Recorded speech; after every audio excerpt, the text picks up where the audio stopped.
Hi. So we'll talk about Union Budget 2021-22. We are going to cover this in two parts. The first part is already over.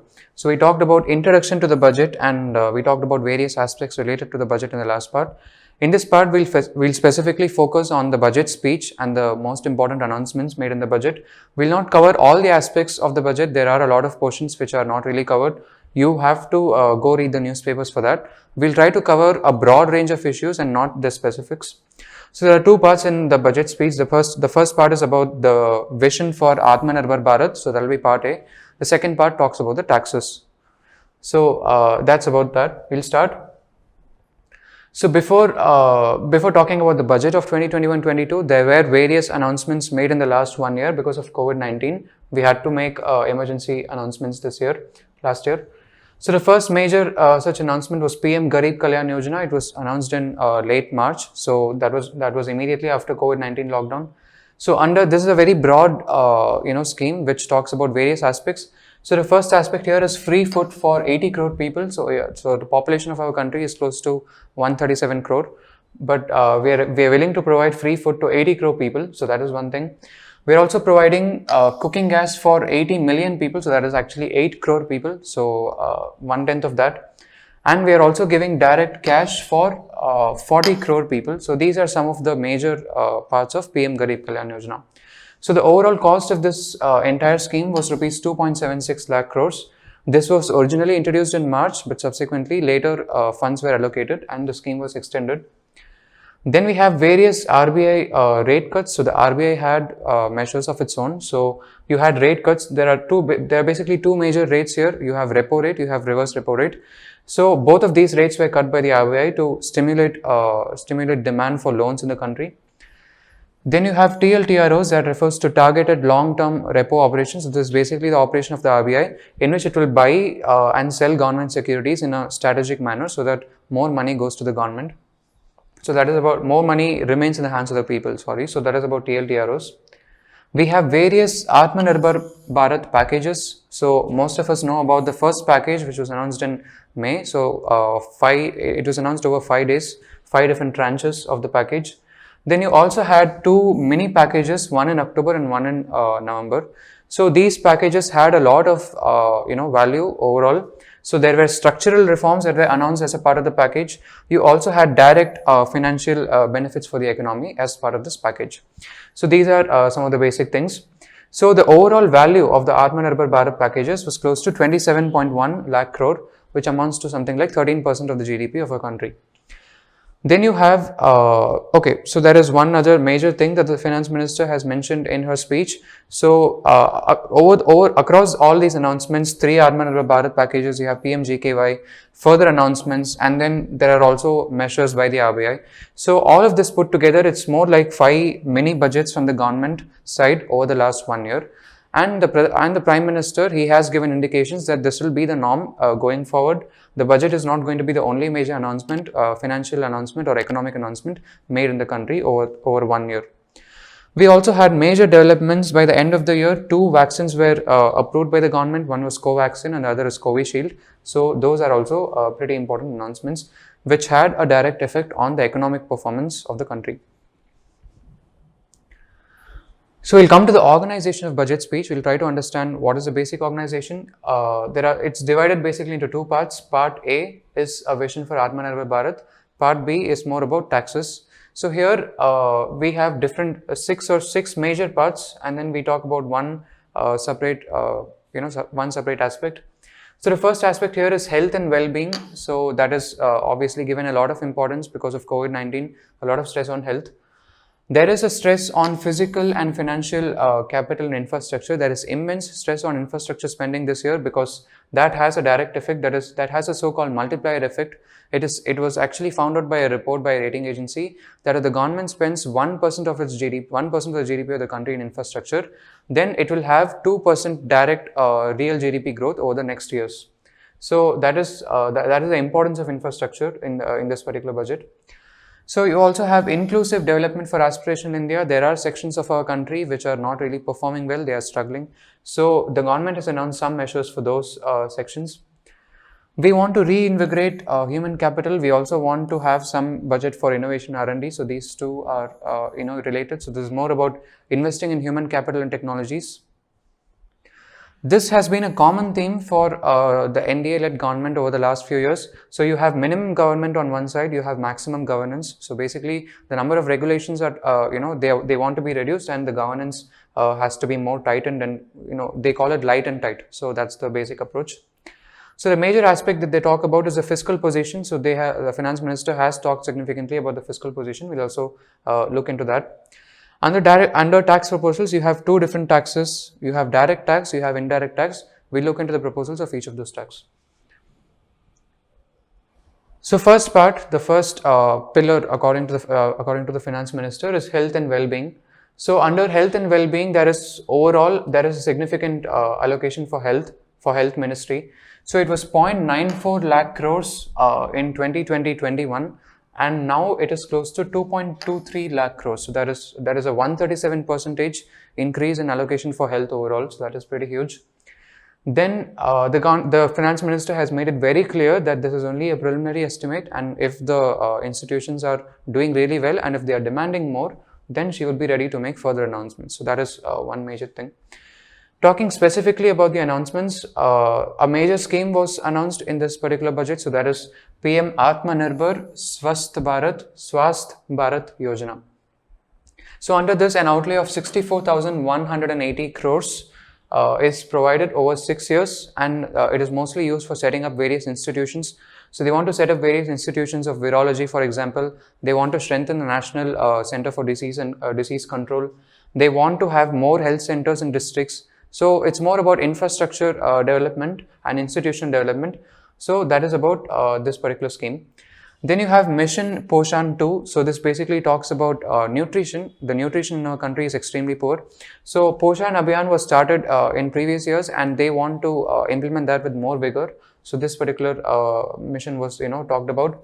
So it is targeted at 112 aspirational districts. So the word aspirational district clearly refers to a district which is aspiring to get better, which is having very poor indicators at the present. So it is focused on 112 of those districts. There was a very important announcement related to water supply, universal coverage of water. So that is relating to Jal Jeevan Mission, specifically in urban areas. So here, universal coverage of water supply is the main aim. They want to have water distribution systems. They want to improve sewage, for example. So these are some of the things which they have allocated the money for. 2.87 lakh crores of money over 5 years. So we are talking about a long-term spending here. So all of these missions here that they have mentioned, it's not really for 1 year. So the government really intends to have a very strong infrastructure system over the next 5 or so years. You have Urban Swachh Bharat Mission. Swachh Bharat Mission is not something new. It has existed for the last 6 years. Now the focus really is on urban areas, and this is the second version of it. So there a total allocation of 1.41 lakh crores have been made for Urban Swachh Bharat. This specifically focuses on sewage treatment, on waste collection, on waste segregation and all that. So that is about the specific mission here. We also have allocated significant money for air pollution, for combating air pollution in 42 urban locations. These 42 urban locations are basically, locations which have a population of more than 1 million. So we want to focus on that because we clearly think air pollution, sewage treatment, wastewater management, waste management, all this has a direct effect on health and well-being. So that is one major thing. We also have a voluntary scrapping scheme for old vehicles. It is directly related to air pollution because if old vehicles continue to exist on roads, then it will contribute significantly to air pollution. So we want to have a voluntary scheme where people give up their vehicles. So for private vehicles, it's about 20 years, and for commercial vehicles, it's about 15 years. So we want people to voluntarily give up their vehicles for scrapping so that new technologies will be implemented and new vehicles could come on road. 35,000 crores were allocated for vaccine development and procurement. So that is a significant amount overall by the government. So this is a major stress in this financial year because we want to vaccinate a very large population. So that has been the overall aspect of health and well-being. We'll talk about the next slide. So next slide is slightly expansive. It goes for a long time. So physical and financial capital is one thing. Then you have infrastructure development. So this is going to be heavily worded. A lot of words will be included in the PPT because we want to share this to our paid subscribers. So here we have a lot of points. We'll simply gloss over a lot of them. If there is something important, I'll try to talk about it. So a major scheme was announced last year called Production Linked Incentive Scheme. It was initially launched for the electronic industry. It was more like an incentive for electronic industry to manufacture products in our own country. But then over various announcements, it was expanded to 13 other sectors apart from the electronics industry. So the government has really committed 1.97 lakh crores over 5 years so that this contributes significantly to the industrial capabilities of India. You have mega investment textile parks. So there were a lot of sectors in our economy which expected things to really be given for them. But textiles were given one major part. So mega investment textile parks are supposed to be launched. So this is basically going to serve as world-class facility, which will be kind of like a meeting point for investors and domestic producers, and it will ultimately encourage exports. National Infrastructure Pipeline was actually an infrastructure announcement which was made in late December 2019. So it initially included close to 6,800 projects in the early part of 2020, and now they want to rapidly increase that to 7,400 projects. So these are like infrastructure projects which the government will try implementing either with the state or on its own. So these infrastructure projects will have a direct effect on the economy.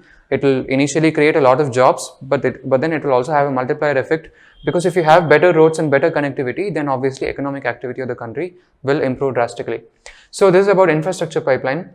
So just to mention a fact here, around 217 projects worth rupees 1.1 lakh crores have been already completed. So only for 217 projects, the total cost was 1.1 lakh crores.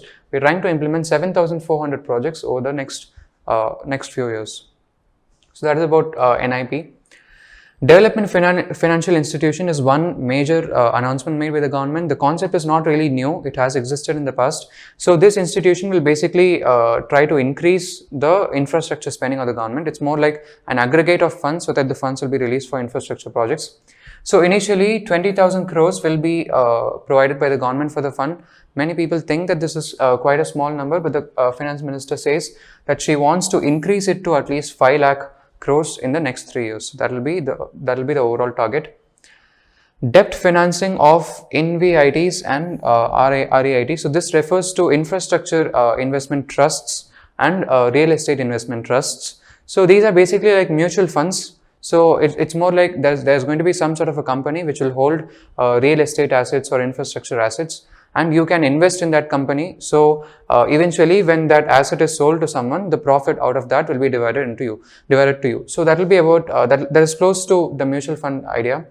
So the basic point here in this particular budget is that foreign portfolio investors will be enabled by making suitable amendments in the relevant legislations. Basically, they want to say that debt financing of InvITs and REITs, they were initially restricted to Indians. Some amount of foreign investors were allowed, but now they want to rapidly increase the amount of foreign investment that comes into them.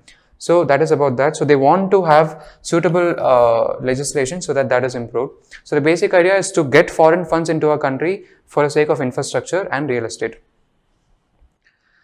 National monetization pipeline. So monetization refers to monetizing assets which are not really used. Suppose you construct a website for yourself which hosts some sort of a content, and then that website is pretty good, it has a lot of demand, but you're not getting enough money out of it because you're not posting advertisements. So if you post advertisements in that website, it will mean that you're monetizing the asset.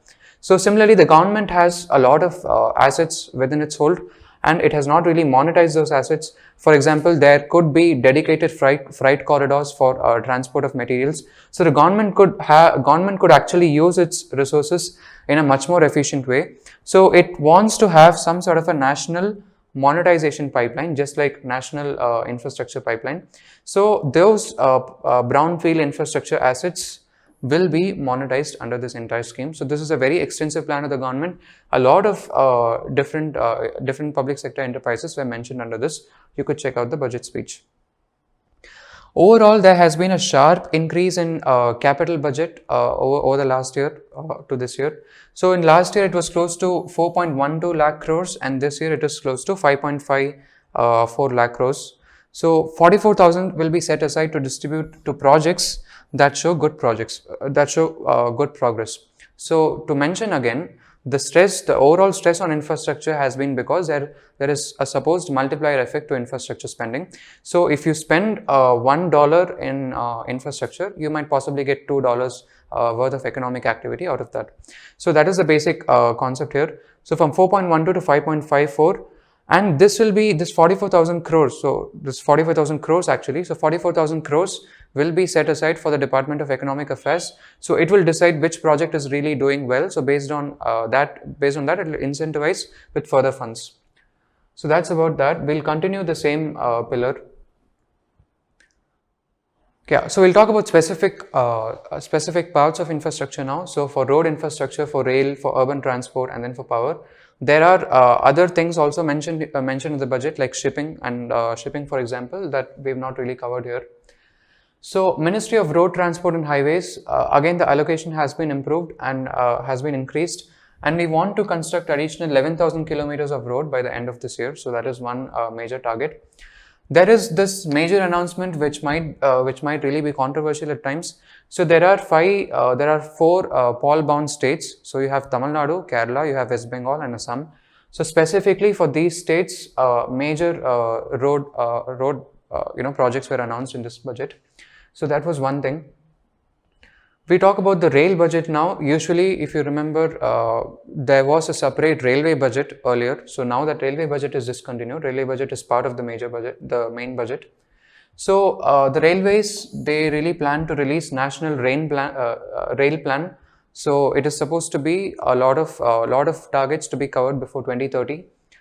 So there will be two major points of focus here. So one will be to reduce logistical costs of transporting goods across using the railways. Then the other major focus will of course be in Make in India, because that has been the overall theme of the existence of our country. So we will have dedicated freight corridors, because dedicated freight corridors will increase the revenue for the government. It will also improve the efficiency with which goods are transported across the country. We also want to enhance passenger safety and convenience. So a major allocation has been given for passenger safety and convenience. So we want to improve on various infrastructural positions of the coaches of the train. So that is one thing. So total allocation of 1.1 lakh crores, of which specifically 1.07 lakh crores is supposed to go towards infrastructure.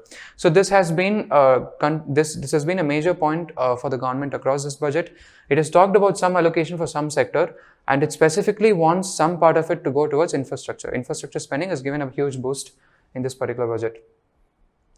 Then under urban transport, you have two major modes of transport. You have buses, you also have metro trains. So they have talked more about that also. So rupees 18,000 crore scheme will facilitate public-private partnership, which will help in acquiring 20,000 buses for India overall across the country. Then the government has also talked about increasing allocation and giving additional funding to various metro train projects. So there are metro rail projects across so many cities in our country. So it has talked specifically about increasing allocation for Kochi and Chennai, for example. So there are some specific allocations also, but in general, the allocation is supposed to be increased. And they also introduced two new technologies, Metro Neo and Metro Lite. So these technologies are supposed to be cost effective. They will take lesser time to construct, but they will be effective in connecting different parts of the city. So those will be the two technologies. About power. Power is a very large topic, but the most stressed part of the power sector is the distribution company. So they are shortly referred to as DISCOMs. So DISCOMs are very stressed. So the government had to give a lot of money to DISCOMs under one of the Aatmanirbhar Bharat packages. So we'll talk about DISCOMs here. So DISCOMs are presently monopolies according to the government. So either the distribution companies or the power distribution companies are either based on the government or they are private, but they are definitely monopolies. So the government basically wants to increase competition between different distribution companies. It wants more distribution companies to actually come up. So there is this new results results linked scheme with overall corpus of 3 lakh crores over 5 years for discoms. So if distribution companies perform really well, then there will be some sort of a financial incentive given by the government. So it is linked to results produced by the distribution company. If they are efficient and effective in their operations, then the money will be given by the government. So that is one thing. About power, one other major thing is the proposal to have a hydrogen energy mission. So we have some sort of reference to new technology in every budget or the other. So in this year we have chosen to focus on hydrogen energy. So that is one thing. Yeah. So in this slide we'll talk about physical and financial capital. We'll also talk about infrastructure. This is supposed to be again part of the second pillar. This slide will talk about the major reason for why the stock markets did really well immediately after the budget. So one day after the budget, the stock markets really rose by 2,300 points. So that is the second highest ever. So we'll try to understand why. There are a few points here where the government tries to improve the existing framework. So that is about bond market. So you have bond market on one side, you have commodity markets. So the government wants to bring in legislations, have new rules and regulations, so that the regulation will overall strengthen and improve. In 2019, you had this labor code changes made by the government. So a lot of labor laws existed in the government which were not really interdependent, which were not synergic. So the government brought those labor laws together into 4 labor codes. So the government wants to do something similar with security market laws also. There are so many acts here. SEBI Act of 1992, Depositors Act, you have Securities Contracts Act and all that. So various acts might have some sort of, having too many acts might have some confusion in the way the economy functions. So the government wants to rationalize them and bring them under a single securities market code. So that will massively improve the ease of doing business in our country. So to improve the trust of the investors, the government has brought in a new investment charter. So the investment charter will be applicable across all financial products of the government. So it will be applicable across all financial products. So it will basically protect investors, and the trust of the investors will improve because of this. It has not been notified yet. We'll come to that. There are 2 major announcements made by the government here. So the first major announcement is related to FDI limits. So in insurance companies, the FDI limit is increased from 49% to 75%. A similar thing was done with defense sector last year. So it was increased from 49 to 74 in the Aatmanirbhar package of May 2020. So the FDI limit is increased. So that is a major boost for foreign investors coming into a country, because insurance is a very attractive sector. Asset Reconstruction Company Limited, it's supposed to be brought in by the government. So this will basically take over all the stressed assets of the banks, of the various banks. It will include public sector banks and private banks. So these companies will take over those assets, basically bad loans. So they will take over the bad loans and they will reconstruct the bad loans, so that the banks can actually recover as many assets as possible. So this is also referred to sometimes as bad bank. So it will be an allocation of all the bad loans. So it is going to be called as a bad bank informally. So it will consolidate and take over the existing stressed debt and then manage and dispose of the assets. So that will be the function of these companies. We also have recapitalization of PSBs. Recapitalization refers to increasing the amount that is given to public sector banks. PSBs refer to public sector banks. So recapitalization will mean they are going to restructure the debt and equity holdings of the bank. So that will involve some money from the government side. So that money is close to 20,000 crores. So it is not considered to be a very large amount, because the public sector banks are actually struggling. So the market actually expected a lot of money, but 20,000 crores is allocated this time. We are also trying to decriminalize offences under Limited Liability Partnership Act. So this is a specific act, but the general theme of the government has been decriminalization. So you have to understand 2 different types of offences here. So offences are of 2 types. It is either a criminal offence or a civil offence. So if it is a criminal offence, you are going to be jailed. Your punishment is going to be rigorous. If it's a civil offence, then you need not be punished. You have to have some sort of a agreement with the other party, and then you might have to pay fines. So that is about the punishment level. So the government earlier a lot of financial offences were actually criminal it was considered to be criminal.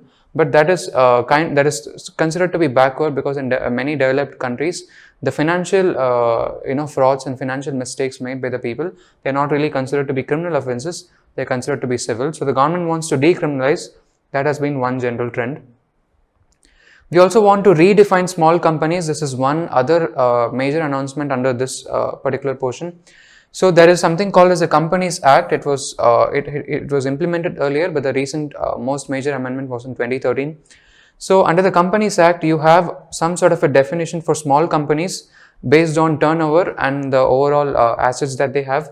So if the turnover is not exceeding 2 crores and not exceeding 20 crores. So the limit has actually been increased. So earlier the small company definition was, if the turnover was up to 2 crore, then it's okay. But if it's beyond 2 crores, then it's not going to be classified as small. But now they want to extend that to 20 crores. So how will this help? This will benefit approximately 2 lakh companies in ease of compliance of various laws. So if you're classified as a small company, it's more easy for you to comply with various laws. It's more easy for you to file your taxes and all that. So that is about easing of different systems.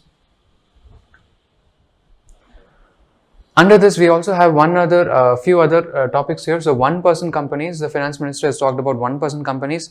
They want to make it easy for one-person companies to exist. So only one person will be there in that company. So time for setting up such a company will be reduced from 180 days to 120 days. So earlier there is some sort of a regulatory framework which you have to go through before you can start that company. So that time frame has been reduced. And you can convert the company into any other type that you want based on your convenience without much government intervention. And one other major introduction is that even NRIs can actually start one-person companies based on the country. Faster resolution of corporate cases. So NCLT refers to National Company Law Tribunal. So it will adjudicate various cases related to different companies. So they want to strengthen the functioning of NCLT because it's not a very old feature. It's a rather new feature. Then they also want to implement e-courts, electronic courts, because they want to reduce the arbitrariness in the way in which the cases are adjudicated. So they want to implement electronic courts. They also want to implement alternate methods for debt resolution. So alternate methods will involve some sort of a private company. Just as an example, some private company will exist, and that private company will have expertise in debt resolution. That company will adjudicate the particular dispute of the companies involved. So that will be an alternative method. So there are various alternative methods, and the government wants to promote those methods. This is one major announcement which really excited the market. So initial public offering of LIC, the Life Insurance Corporation of India, will be brought by the end of 2021, and the necessary amendments to that will be implemented by the government. So LIC is an insurance company in our country, and it is very highly valued, but it is not publicly listed. So the initial public offering of LIC is supposed to be listed in stock exchanges by the end of this year.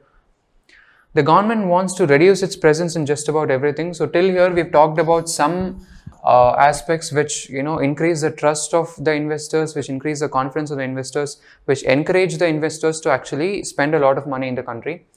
But here we are talking about disinvestment, overall disinvestment and monetization. So the government has a lot of a lot of assets overall. It has a lot of public sector enterprises under its belt. So this is basically because of the socialist history of our country. So earlier the country was very socialist. So just about every company, just about every industry had a very major government presence. But over time, after 1991, we realized very strongly that government presence is not going to improve efficiency, and giving it to private players is necessary for economic development. So the government wants to reduce its presence to a very bare minimum level.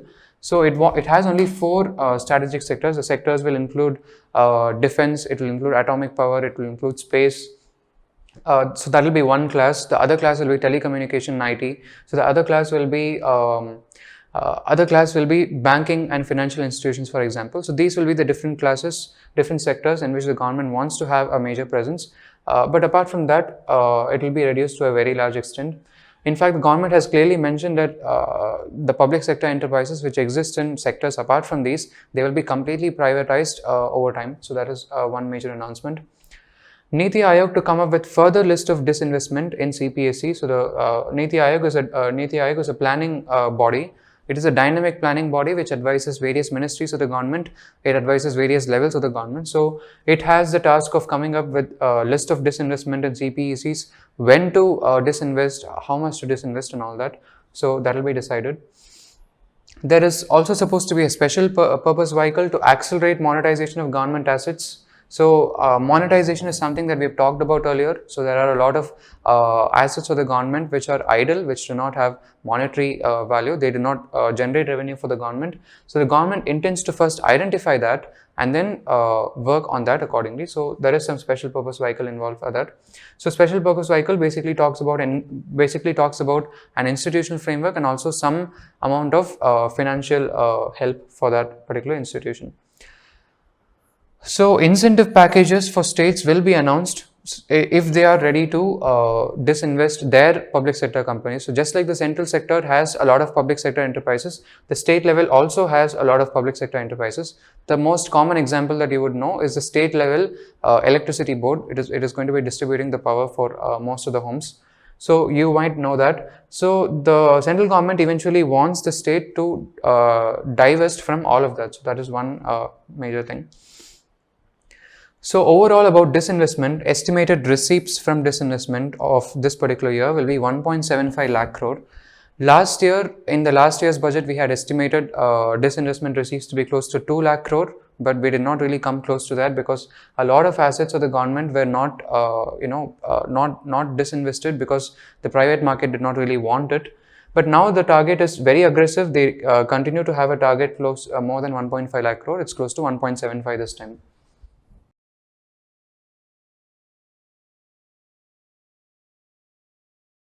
Yeah, so in this slide we'll talk about inclusive development. So inclusive development is the next pillar of the government budget. So last slide we talked about why the markets are really happy about the budget. So here we'll talk about certain sections of the society which are which are struggling to some extent. So the first part of that will be farmers. So the farmers are having some trouble. So we have three major announcements here. So the government has clearly talked about procurement levels. So it wants to reiterate to the farmers and the rest of the country that procurement levels have actually increased over the last few years. So especially she has mentioned wheat, paddy, pulses and cotton as examples for that. So the procurement levels have increased and probably the farmers need not worry too much. Increase credit flow to agriculture and allied sectors. So 16.5 lakh crores overall allocation in financial year 2022.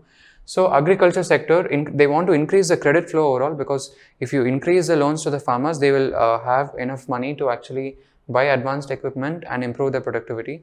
So that is about increasing credit flow.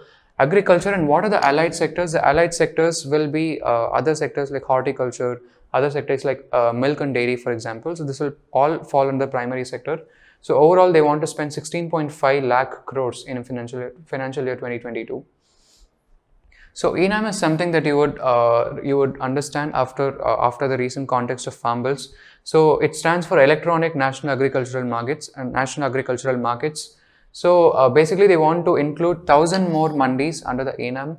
IIM is basically about one farmer going to the mandi of different farmers and they will find different mandis in an electronic method. So every mandi will have electronic data of what prices they are offering. So the farmers are really free to go across different mandis. So 1,000 more mandis will be integrated in this IIM system.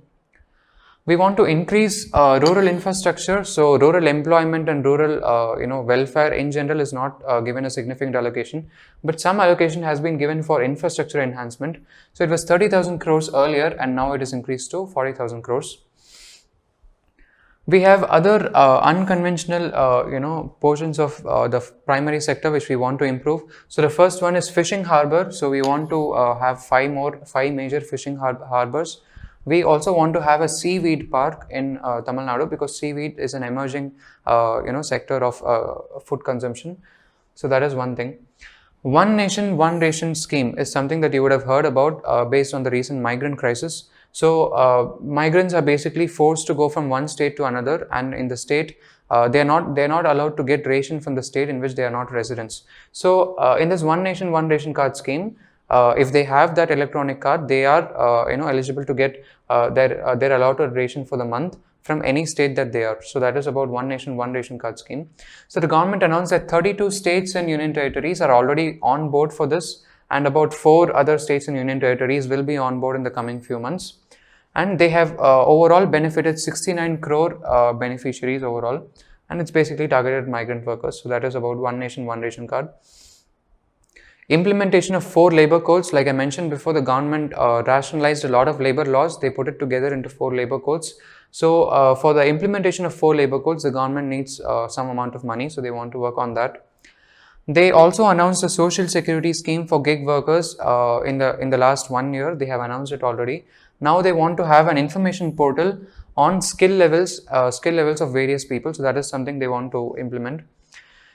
About the MSME sector. So there has been a lot of talk about MSME sector. It was given a major boost in Aatmanirbhar Bharat package 1, 1.0. So here 15,700 crores is allocated for the MSME sector, MSME ministry overall. It is double the allocation of last year.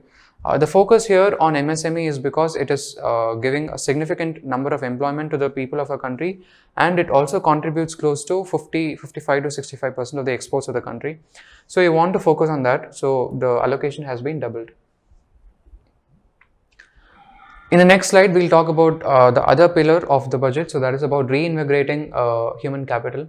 So there are different types of schools which the government want to strengthen, or they want to increase in number. So 15,000 schools to be qualitatively strengthened, and they will serve as exemplar schools for others in the region. So there are some points here which come under the national education policy. So a lot of things were mentioned in the national education policy. It was released in July last year. So all of those points, so NEP is mostly a policy document. So the implementation of that will depend on the government mentioning schemes like these in subsequent budgets and in subsequent announcements. So a few of those announcements are given here. 15,000 schools to be strengthened, so they will serve as exemplar schools is one thing. They want to add 100 more Sainik schools. They also want to add 750 new Eklavya model schools. So Sainik schools is the army school that you might know about. Eklavya schools refers to schools for tribal people located in tribal areas. So that is given the word Eklavya. You might know the story about that.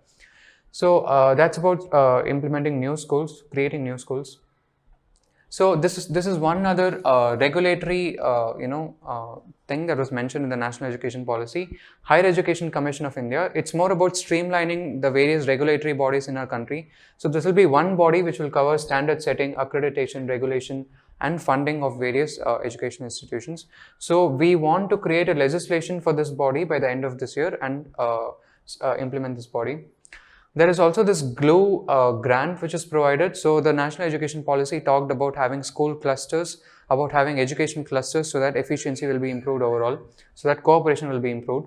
So in 9 such cities, the GLUE grant has been awarded. So this GLUE grant is basically going to go towards creating umbrella structures that will put institutions together for better synergy. So that is the basic idea behind GLUE grants. So that has been allocated. Then we also talk about having a central university in Leh. Leh is in Ladakh. So as you know, Ladakh has been made a new union territory now, and it requires a strong education institution. So we have a new central university there. The budget also talks about having partnership with UAE and Japan specifically for various purposes. But basically in this class, so you have benchmarking, certification, for skilling of people, for assessment and training of professionals. So there are so many professional bodies, so many different professions which are not really certified in our country. People simply go in an informal basis and work. But we want to improve on benchmarking, certification and training in our country. So we're partnering with UAE and Japan on one side. So UAE basically for benchmarking, certification and all, because a lot of Indians are working in that country. Japan is very good with training of professionals, so India will be partnering with Japan. Innovation and R&D. So this year we have other preoccupations. Probably the innovation and R&D part, the allocation has slightly reduced. But there is one major announcement here. The National Research Foundation was recently announced about 1 or 2 years ago, and 50,000 crores have been allocated overall for over the period of 5 years. So that is about National Research Foundation.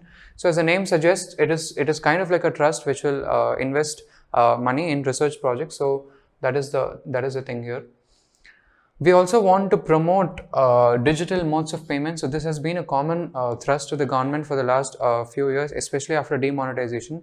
We have done a lot of things to improve digital payment systems in our country. So there is a scheme of a total value of 1,500 crores, which will give financial incentives to companies which promote digital modes of payment. So that will be one thing. We also have National Language Translation Mission. So basically, the idea here is to have a framework where the policy of the central government it will be put in words which local people can understand.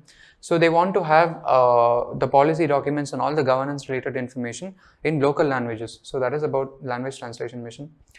New Space India Limited is a commercial arm of ISRO, so it will have deals with a lot of other countries. So it will have those deals, and ISRO will, on behalf of ISRO will actually launch those satellites.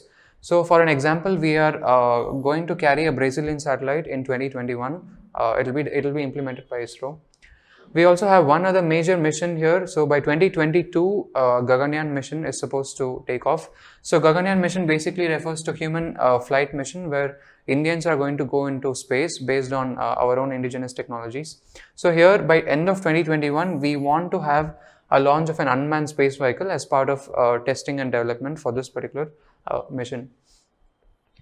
We focus specifically on deep ocean mission this year because oceans are not really explored properly until now.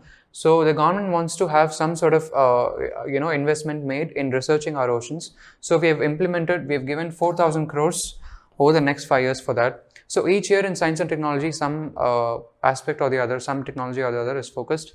For example, last year we were focusing more on quantum technologies. This year the focus is on deep ocean research. So that's about innovation and R&D. So this is the last pillar of the budget, last pillar of part A. So it basically talks about minimum government and maximum governance. So basically rationalizing the various laws in the government and making governance process overall easier and more transparent. So we want to have speedy justice in tribunals because the cases are pending for a very long time. So we want to have related legislations and changes in rules and regulations so that justice is done quicker. We also want to introduce 2 new bills. So they will basically try to improve the regulatory aspects of health sector. So you have many allied health professions, and we want to improve the regulation. We also want to have a specific regulatory framework for nursing and midwives. So we want to ease contractual disputes. This comes with the background of the farm laws. So in the farm laws, you have contract farming, but there are also other contracts which happen in industry and the service sector. So for contracts, whenever there are disputes, we want to have some sort of a mechanism which will make the dispute settlement process very easy. We don't have to rely very heavily on tribunals and courts. We want to have a mechanism which will make it easier to settle disputes. We also have a census coming up in our country, and this is supposed to be the first digital census in which the data will be collected digitally. So rupees 3,768 crores have been allocated because the operation is ongoing now. We have 1,000 crores for the welfare of tea workers, specifically in Assam and West Bengal. It might be seen as a political statement, but basically it's for the welfare of tea workers. So that is one other announcement here. We'll come to an important aspect which is not really part of the different pillars that the finance minister was talking about, but this is important nevertheless because of COVID-19. So basically, fiscal deficit talks about the deficit that arises in the budget of the government. So you have receipts on one side, you have expenditure on the other side. So the deficit between them, that's called the primary deficit. So what is the part of the primary deficit which is not from not from loans or other debts? So that will be called as the fiscal deficits.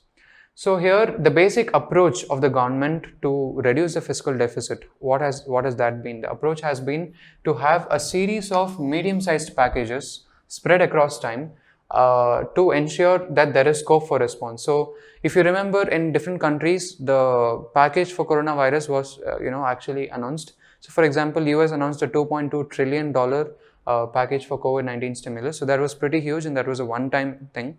But our government has done, it's more like spreading it out. We have announced, as mentioned earlier, we have had 5 mini budgets across the last 1 year.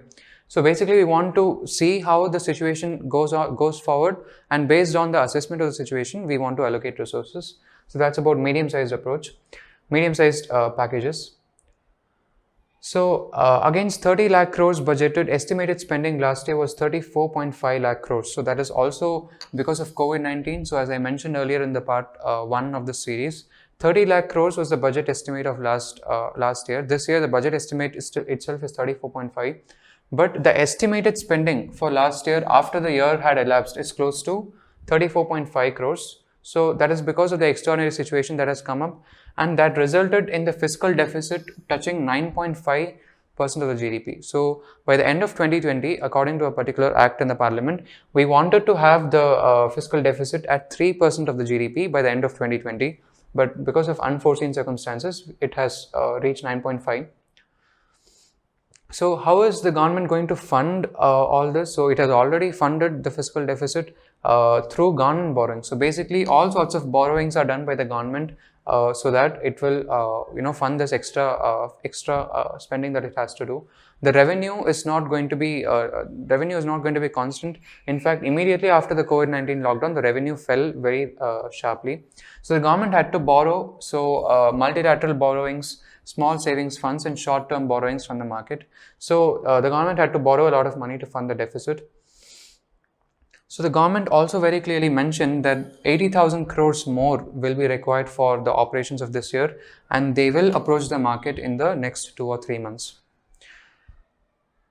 We want to ultimately reach a fiscal deficit target of 4.5% by 2025-26. Some analysts say that is a very difficult target to achieve. So we want to do it progressively. 9.5% is the fiscal deficit target of last year. In this year, by the end of this year, we want to take it to 6.5% or so. Then we ultimately want to come back to 4.5% of 2025-26. So clearly, according to the act that I mentioned in act that is in the legislation, so it was supposed to be 3% by the end of 2020. Clearly, because of some circumstances, we cannot really reach that. So the finance minister said she will bring in amendments to that particular act. How to bridge the receipt gap? So it's very clear that the government is trying to spend quite a lot, especially in healthcare and infrastructure in this particular year. So they want to spend quite a lot to stimulate economy. That is recommended by a lot of analysts. But the problem is that the receipt of the government is extremely low. The tax collection was non-existent for some months. For later months, it picked up. But overall, the government does not have enough funds, enough resources to actually do this. So what they want to do is that they want to improve tax compliance, and they are hoping that if the tax compliance is improved using various technologies and incentives, then the tax revenue of the government will increase. But the most important thing that the government wants to do to bridge the receipt gap is to have higher disinvestments and to work on asset monetization. So they will disinvest in a lot of public sector companies. They will get money out of that, and they will use that to stimulate the growth of the economy. So these are the two major approaches. So till here we talked about the aspects of fiscal deficit. So this refers to the Finance Commission report. The Finance Commission is an organization. It's a commission which is constituted by the President of India from time to time, and it will talk about the devolution of certain funds from the center to the states. So here the state's share in divisible pool of taxes is supposed to be 41%. In earlier times, it was as low as 20%, it was as low as 18%, but over the few years, we have increased it to 40%. Last year, it was 42% for all states and 1% specifically for the state of the development of Jammu and Kashmir. Now it has come back to 41%, and the rest of the money will stay with the central government. So that is one thing. We also want to have division of funds based on the 2011 census data. So how do you distribute these funds across different states? So the basic point here is that central government has a lot of money. So that money has to go to different states. So how much money do you give to Tamil Nadu? How much money do you give to Rajasthan? So that will be based on a lot of different factors. So one major factor for that will be population. So the population is very high, then obviously the divisible pool of taxes will be larger for that particular state. So population is one thing. So here there was one major controversy earlier. The controversy was that the southern states protested that they wanted the division of funds based on 1971 census data, because after that the population of the northern states increased rapidly and the population of southern states was stabilizing. So the southern states felt that they will not get a fair share of the center's funds because they had actually implemented some development agenda. So that was kind of unfair to them. So they demanded it to be close to 1971 census. But now, after the 15th Finance Commission came up, it has recommended that the devolution has to happen based on the 2011 census data. So the southern states still have that worry. So there is a 12.5% share given for demographic performance. So if your particular state has performed really well in the demographic aspects, then you will have a 12.5% share based on that. So the allocation is based on various factors like I mentioned. So population is one thing, demographic performance is one thing. One other example could be the number of forest resources that you have. So the percentage of forest in the total land that you have. So that could also be one other factor. So this is about fiscal deficit and the Finance Commission report. So we'll go to part B quickly and we'll try to finish this video as soon as possible. So the basic theme here is this. So this is a quote from the Tirukkural which the finance minister mentioned in her speech. The quote is that a king or ruler is the one who creates and acquires wealth, protects and distributes it for common good. So this basically refers to the government. So what the finance minister wants to convey here is that the government wants to create and acquire wealth. It really wants to create wealth. So that is one major thing. It wants to protect that wealth and it wants to distribute it for common good. So this is the basic theme. It's not about getting wealth from people. It's not about increasing taxes for the people. It's about government trying to find ways to increase wealth on its own. So there are various proposals here. You have direct tax proposals, of course. You have indirect tax proposals. We'll simply gloss over these. So there were many reforms which happened initially. You have corporate tax rate. So that was reduced earlier from 30% to 20%. That was significant. We abolished something called dividend distribution tax. So that had a major effect in stock markets. So we also increased tax rebates. So these are some things which had a direct effect in the overall tax revenue of the government. So the number of return filers, the number of people who returned, who filed for tax returns, so that had a dramatic increase from dramatically increased to 6.48 crore from 3.31 crore in 2014. So in 2020 it has come to 6.48. 2014 it was 3.31. So double the number that was initially there. So that is one major thing. We also specifically want to make it easy for senior citizens to file the tax, because filing for tax is one very difficult thing to accomplish. So they want to ease the burden on senior citizens, and basically the concept here is that the tax, whatever income is supposed to be taxed for senior citizens, it will be taxed directly by the bank. They need not really file any returns. So they're making it easy for them. Reopening of tax fraud cases. So time period of allowing reopening was actually reduced here. So reopening of tax fraud cases, it refers to there are some frauds that happen in the tax ecosystem. So the institution that actually regulates all this, it could reopen the case within a period of say 10 years. But now it has been reduced to 3 years. So within 3 years, they are supposed to open the case and actually work on the case. But beyond 3 years, they are not really allowed to open the case, which means they could catch you within 3 years, or you will be let go altogether. So that is one thing. Last year, the scheme was launched, Vivad Se Vishwas. So this was basically based on recommendations of Manmohan Singh and a lot of other economists. So the basic idea here was the government should not really fight with the taxpayers. It has to gain the trust of the taxpayers. So that is the indication of the name. So over 1,10,000 taxpayers have already opted to settle tax disputes of over rupees 85,000 crores. So this basically, this scheme is basically about increasing the trust. It makes it easier for people with tax disputes to actually settle those disputes with the government. So over 1,10,000 taxpayers have chosen to settle their disputes, and the total value of the dispute is close to 85,000 crores. So this statement is basically about the success of a previous scheme. The government has said that they will continue and strengthen this particular scheme. They want to make everything faceless here because they want to reduce arbitrariness in the way the entire ecosystem functions. So we have this income tax appellate tribunal. Earlier it was about you going to the tribunal, you approaching the tribunal and actually working out things. That had problems. It could be it could be arbitrary, it could be subject to corruption. But now every transaction, every communication will be made electronic, and it will be made as objective as possible. So that is one major thing.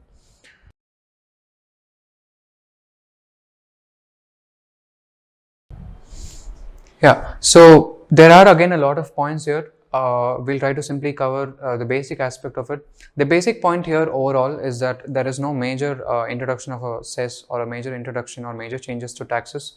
So the taxes are more or less similar, but it has been made easy for the taxpayer to actually comply with the tax regime.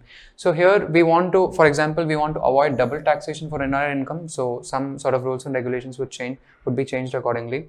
So earlier, if you had a turnover that exceeds 1 crore, then account auditing had to be done.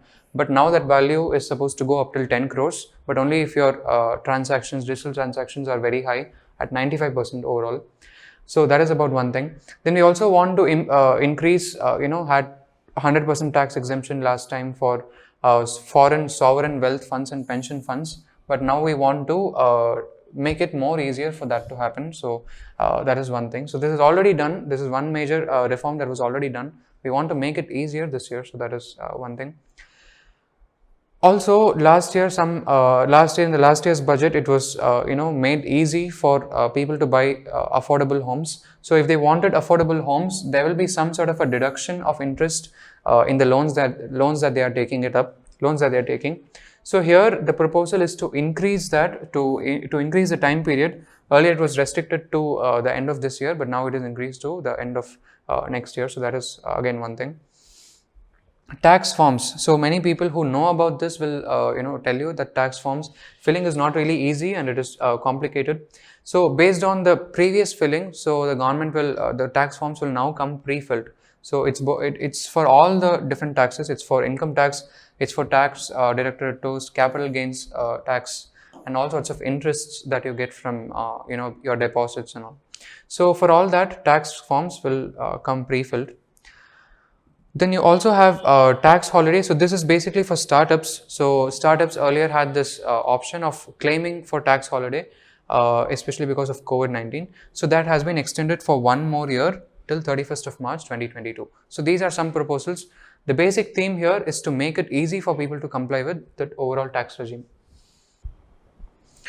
Yeah, so in the next part we talk about indirect tax proposals. So the finance minister was talking about record GST collections in November and December of 2020. So earlier, immediately after lockdown, the GST collections fell very rapidly. It fell very badly. So in March, in April, May and June, GST collections were very low. So after that, in November and December, we had record GST collections. So the government claims that it is because of the various reforms that it had undertaken in GST structure and also in tax compliance overall. Next, we talk about customs duty rationalization. So GST, as you might know, it's all about coming together of a lot of different acts in the state level for a variety of products. So GST is one central way of taxing the entire nation. So one nation, one market sort of thing. So customs duty, they want to do something similar for that also. So last year the government removed 80 old exemptions, and now they are looking into 400 such outdated exemptions. So they want to rationalize that. So the average consumer, something, as it usually happens, some things will get costlier, some things will get cheaper. So we look into one specific part alone. So we look into imports. So there are some objects for which import duty is increased, some for which import duty is actually decreased. So some parts of mobiles, for example, the import duty is increased, which means mobiles may get costlier. Similarly, solar inverters and solar lanterns, they will also get costlier if it is imported. So basically the government wants to do that because it wants to promote the domestic industry. Tunnel boring machines, they will also be increased, and automobile parts, the government clearly wants to increase that. So automobiles may get costlier, but the government ultimately wants to develop the domestic industry. So that is one thing. Steel screw is again one specific mention where if you import it, the price gets really high. So notable decreases. So here you have basically the government's thinking is that the steel industry is not really doing well. So they want to reduce the import duty for non-alloys, alloys in stainless steel, so that the industry will improve after some time. It needs some sort of help. Also for scrap industry, you have different types of scrap industries. You have steel, you have copper, you have other scrap industries also. So basically, because they are suffering to some extent because of COVID-19, the import duty for scrap has been reduced by the government. Nylon related materials, for them also the import duty has reduced. Naphtha, that also reduced. Most significant announcement here is for gold and silver. So earlier the price of gold and silver, it was very high in our country.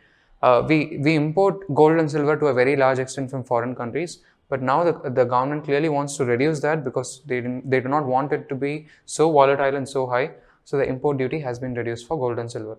So these are some of the aspects. So we talked about a lot of things in this one video. We talked about we started from part A. We talked about announcements before the budget. We talked about part A, which is a vision outline for Aatmanirbhar Bharat. There were 6 pillars. We also talked about the deficit of the fiscal deficit of the government. We talked about specific tax proposals.